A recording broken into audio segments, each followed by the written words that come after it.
नमस्कार दोस्तों। हमने पिछले पार्टों में डाला था खिलजी वंश और अब अगला पार्ट होगा दोस्तों तुगलक वंश।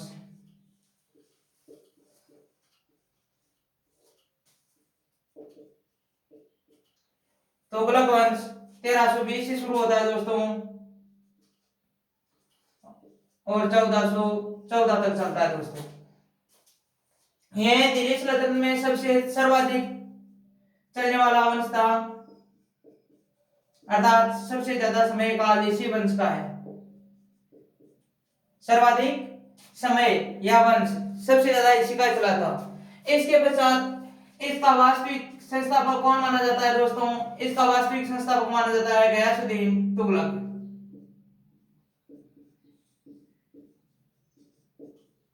गयासुद्दीन तुगलक। इसका वास्तविक नाम दोस्तों गाजी मलिक था।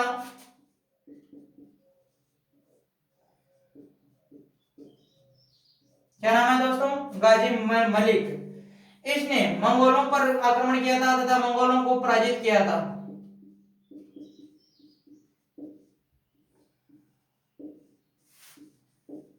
मंगोलों को पराजित करता है। पराजित करने के कारण इसने एक उपाधि धारण की थी,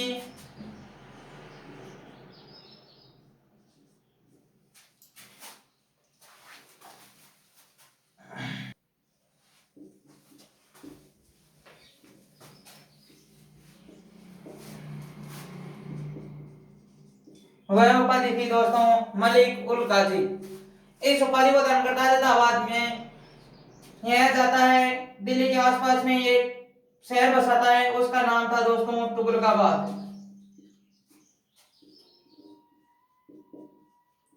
एक नए शहर की स्थापना करता है, उस शहर का नाम है तुगलकाबाद तथा यह तिरहुत पर विजय प्राप्त करने के लिए जाता है दोस्तों।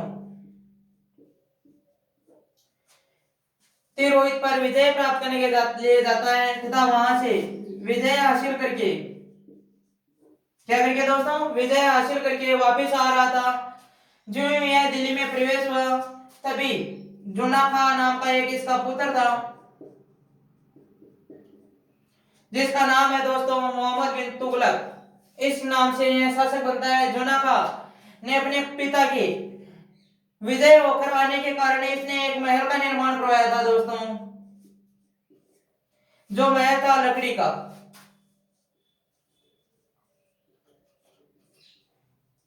लकड़ी का महल है। यह गयासुद्दीन तुगलक जो पहुंचा, इस महल में आया और महल गिर गया, अर्थात विध्वंस हो गया, जिसके कारण गयासुद्दीन तुगलक की मृत्यु हो जाती है। एक हमारे इतिहासकार हुए हैं बर्नी।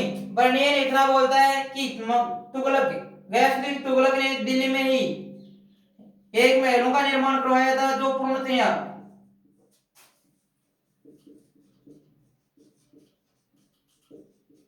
महलों का निर्माण करवाया था जो पूर्णतया सोने से निर्मित थे। किससे निर्मित थे दोस्तों? सोने से।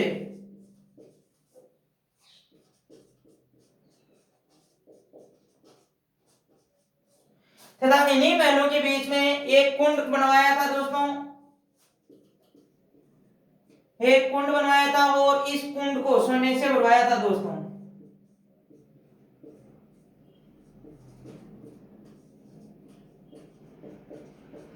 कैसे भरवाता है? सोने से भरवाता है। तथा कई इतिहासकार ऐसा बोलते हैं कि दोस्तों यह गयासुद्दीन तुगलक इस महल के नीचे दब जाने से मृत्यु प्राप्त हुआ, या कई लोग बोलते हैं कि इसकी मृत्यु स्वतः ही हुई थी।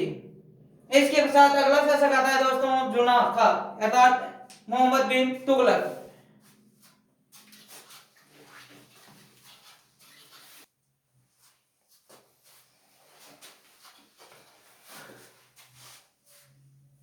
अगला शासक है दोस्तों एमबीटी,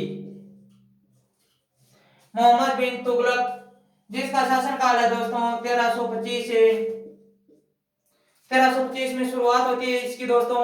इसके पश्चात इसका जो वास्तविक नाम मिलता है वह है दोस्तों जुना खां।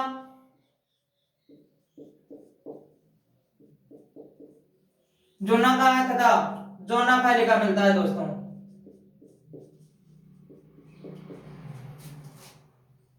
इसने शासन बनते ही संपूर्ण भारत को धर्मनिरपेक्ष राज्य घोषित कर देता है दोस्तों। क्या करता है? धर्मनिरपेक्ष।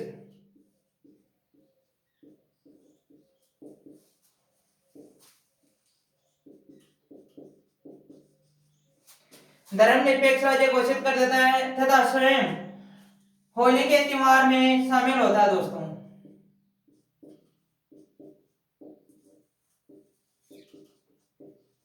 होली के त्योहार में भाग लेता है स्वयं जाकर।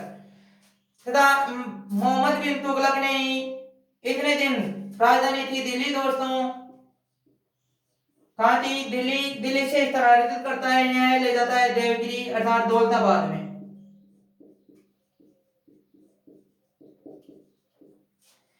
अपनी राजधानी का स्थानांतरित करता है, दौलताबाद में ले जाता है।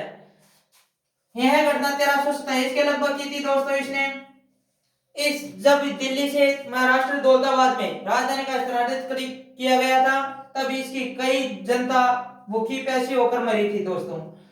कई इतिहासकार बोलते हैं कि उस समय दिल्ली में कोई नहीं था, एक कुत्ता या बिल्ली भी नहीं दिखाई देता था। संपूर्ण दिल्ली समाप्त हो गई थी, सारी की सारी जनता आकर पड़ गई है दौलताबाद में। इसके पश्चात इसने दौलताबाद से वापिस दिल्ली लाता है। कुछ दिनों के पश्चात इसने प्रतीक मुद्रा जारी की थी दोस्तों। प्रतीक मुद्रा अर्थात जो सोने या चांदी के सोने चलते सिक्के चलते थे उनको हटा देता है तथा इन दोनों की कीमत तांबे की कीमत के बराबर रख देता है दोस्तों। किसके बराबर? तांबे की कीमत के बराबर। कि चाहे सोने का सिक्का हो चाहे चांदी का हो, बराबर होगी तांबे के सिक्के के बराबर। इस कारण यह इंडिया दोस्तों, और इंडिया में यह अलग ही चलता है फर्जीवाड़ा दोस्तों। लोगों के द्वारा घर में टकसाल बनवा ली जाती है दोस्तों।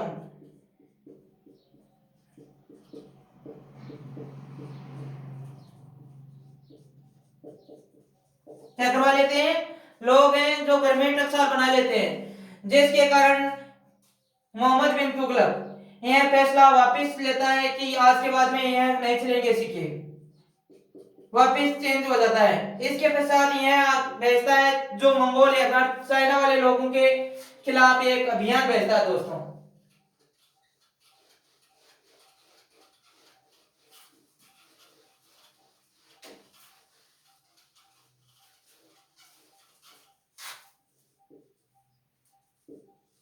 जो अभियान है दोस्तों खुरासान। खुरासान अर्थात कुमायूं वाली पहाड़ियों पर यह अभियान भेजता है। 10,000 व्यक्ति भेजते हैं साथ में। लेकिन यह अभियान बहुत विफल रहा। कारण यह था कि यह 10,000 जो लोग ये थे, यह सभी के सभी वहां क्या हो गए थे दोस्तों? शहीद अर्थात बर्फ के नीचे मरकर दबकर मर गए थे। इनमें से केवल 10 व्यक्ति वापिस मोहम्मद बिन तुगलक से संपर्क करते हैं और सभी का कोई का पता ही नहीं है दोस्तों। 10 व्यक्ति आते हैं और आकर बोलते हैं कि यह काम सबसे बेकार हो गया। इसके पश्चात यह दोस्तों दोआब क्षेत्र था, दोआब क्षेत्र पर के लोग थे उनको ऊपर एक लगा देता है दोस्तों, ऋण दे देता है सभी लोगों को।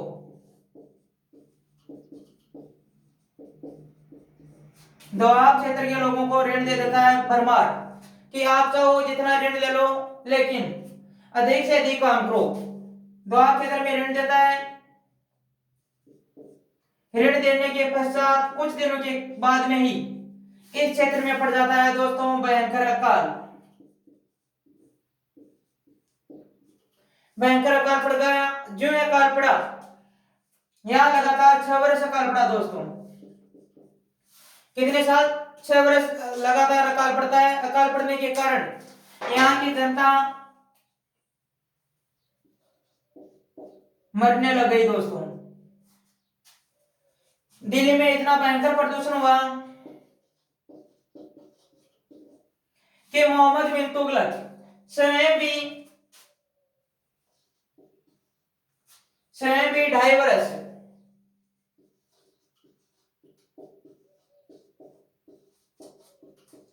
स्वयं भी 2.5 वर्ष कि गंगा नदी के किनारे बैठकर बिताया था, अर्थात टेंट में रहा था यहाँ 2.5 वर्ष। तथा इसके पश्चात अगला शासक आएगा इसका पुत्र, उसकी चर्चा हम अगले पार्ट में करेंगे दोस्तों। धन्यवाद। अब आपसे कुछ खास आपको बताया दोस्तों, हमारे चैनल को ज्यादा से ज्यादा शेयर करें तथा अपने दोस्तों के साथ शेयर करें तथा सब्सक्राइब करें। धन्यवाद दोस्तों।